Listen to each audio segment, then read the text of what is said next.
Broadcast live. Foca, Hola. thanks for joining the Unplug, my brother. Thank you, Khosmani. You know, Why? hey man, you know you have been rare, but there, you know, yeah, there's a thing about you rare there. What's happening with you? You know, I've just been traveling, you know. yeah, Traveling. And, you know, with traveling, you make a lot of music and, you know, you figure out, like, when I want to drop songs, I want to be in the energy. So I was like, you know, let me hold it in. Now I think I'm ready with the album. So, yeah, you know, and all my experiences are now, you know, packaged nicely. I think even with my first drop, I'd say commercially, Quarantine Tarantino, there's stories I had gathered from, you know, the life I have lived, like ski, I just graduated, you know, I wanted to tell the stories. And I think now, I feel like it's a different graduation. I've graduated from Focalistic or better fella, and now I'm talking about, you know, some experiences that I've seen through, you know, you must understand it, like a bit of a more mature, you know, brain. So, yeah. Yeah. You know, you had besides mature, even a mature approach. We had a very interesting conversation yesterday, and you were telling me that like there's a couple of international tours that you kind of postponed, and because you wanted to focus. And you know, people are like, why would you do that? You know, and people are like, why would you do that? Yeah. Don't you want this international thing? You know, Yeah. why did you decide to do that? There's no place like home. You know, I always say a house has a foundation, you know, so you can't keep building now. You're going 6 stories deep, but you're not fixing the foundation. Your house is gonna fall.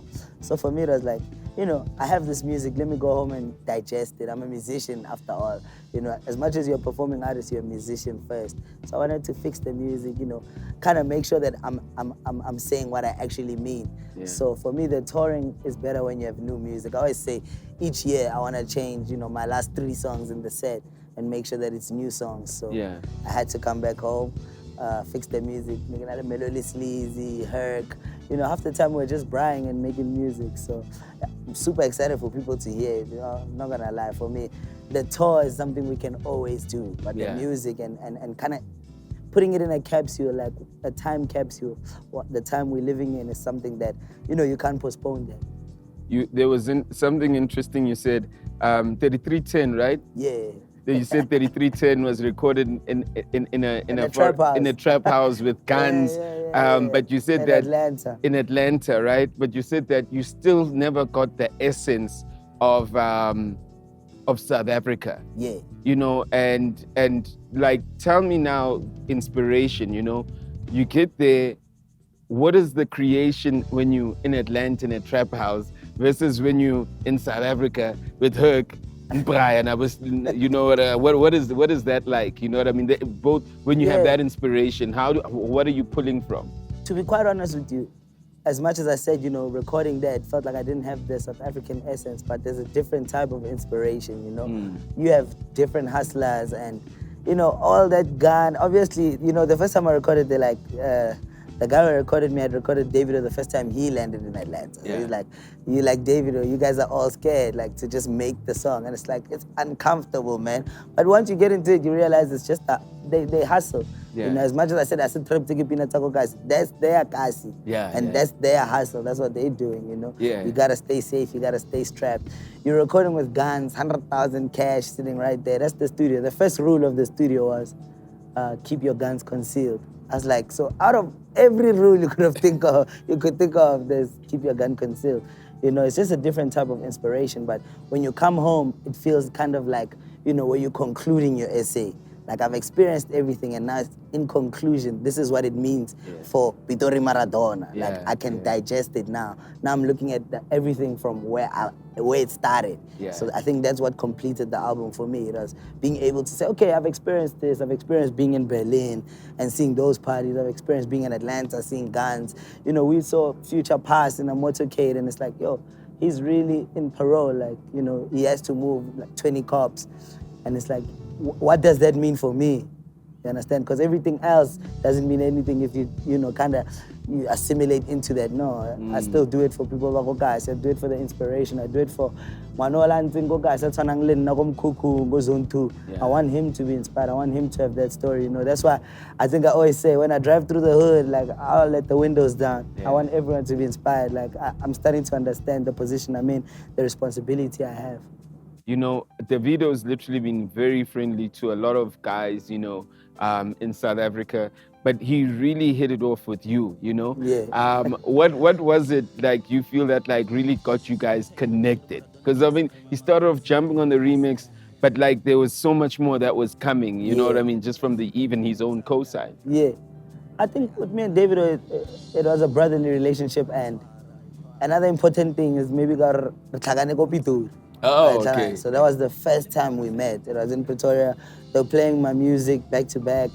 And you know, God, I just walked into the club and he kept asking, like, whose songs are these? And then that was like 4 years back. Yeah, I remember, even the stories, yeah. So when we met, you know, exchanged numbers, nothing ever happened. And then Kista went #1 in Nigeria. And when Kista went #1, he's like, yo, but this is my friend. So he texted me like, yo, bruh, this song of yours is moving. You should come to Nigeria and perform. Yeah. It wasn't even about the remix. Yeah. Went to perform. And then after we went to the studio and we were just speaking about like hood stories, you know, you start realizing like, Nas once said every hood is the same. And it's like I'm living in that experience, you know. No matter where you travel, everyone has the same hood story. There's this, you know, this place, you know, this is the trap house, you don't go there. There's this side, there's this guy who buys a new car, no one knows where. So, you know, we started connecting on that level, and I think the remix became inevitable. It was just like, yo, I'm looking for a person to do a remix. Like, you're gonna hop on. He hopped on. He came for my birthday, you know, the next year. And, you know, ever since we've just been brothers in terms of like even personal stuff. Like, you know, if he's feeling sad, you know, if I'm feeling sad, you know, if I need business advice, I always say like it's very good to surround yourself with people who've been through it, because they take the L so that we don't take the L, you know? For real. So speaking to them and kind of getting to know what they feel like that was their mistake. And for me, that's the relationship we had. I think that's why we kicked it off. It became deeper than the music. It was like human to human. You know? That's incredible. I mean, the album also, a big thing that you said that like making the music is easier now. It's easy to make the music and you want to dig deeper. So what digging are we finding in this project, you know, that's on the way? I think what you find is a kid who is in a phase where now they kind of consider you as an OG and you haven't yet, you know, processed it. So I'm saying all these things that I've seen in life through my lens and how, you know, how I think people want me to react to this, how I think my mom would have liked maybe I reacted better to this. And it's, you know, as I said, it's a good experience for anyone who's experienced something, good or bad, because you start, you know, seeing different perspectives. There's a time I was playing the music for one of my friends and he's like, this is crazy, this feels like a whole lot of captions. A whole lot of things I want to tell other people, you know? So I think that's what the album sounds like, you know? You can definitely tell that, you know, there's experience in it, and if you've experienced something, good or bad, you're going to, you know, you're gonna enjoy this. There is the trend, and you said that you want to move from being a part of the global trend and you want to be viewed as a musician, you know, because as we know, Amapiano is a trend. And the truth of the matter is that, like, if the trend literally stops, who's still going to have a career? You know, have you ever thought about that? Yeah, no, 100%. I think Amapiano, for me, is not a trend. It's a genre. But I think it's a genre that is driven by trends. I got you. So there are very few people who make it out of the trends and become Amapiano musicians.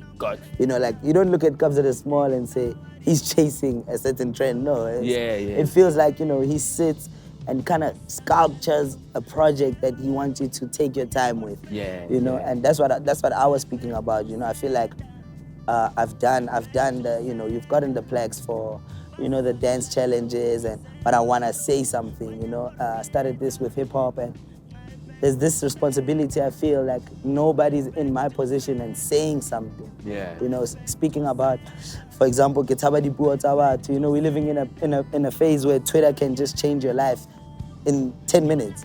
You know, Ketaba di Puo Tawatu is about that. Imana, we're living in a phase where, you know, prayer is not as glamorized as I think when I was growing up. You know, we had like a lot of prayer groups. When you're young, you needed to be in this group, and those are the kind of issues I'm touching on. Like, yo, I'm young, but I'm going through the same things as Yeah. that, and I think everyone is about to go through that. Yeah, And yeah. that's the message I wanna. That's why it's called ghetto gospel. Let's go. You know, it's like I'm not trying to make you fall into a certain doctrine or believe into something. I'm just trying to, you know, tell you what I've experienced, and good or bad, you make your own decision.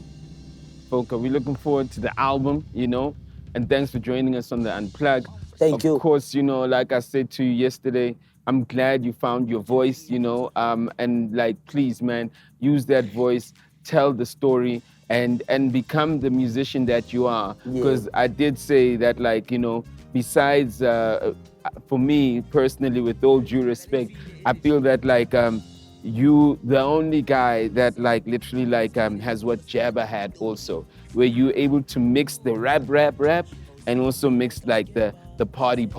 You know what I Yeah. mean? And bring it together. And like people don't know whether they should dance or listen. You know what I mean? Yeah. You've got that, and you've got an incredible energy. So just keep focused, man. Focus on your P's and Q's and Thank do you your so thing. much. Thank you, Rob man. It's the Unplugged, my brother Focalistic, shining. Let's go. Yay.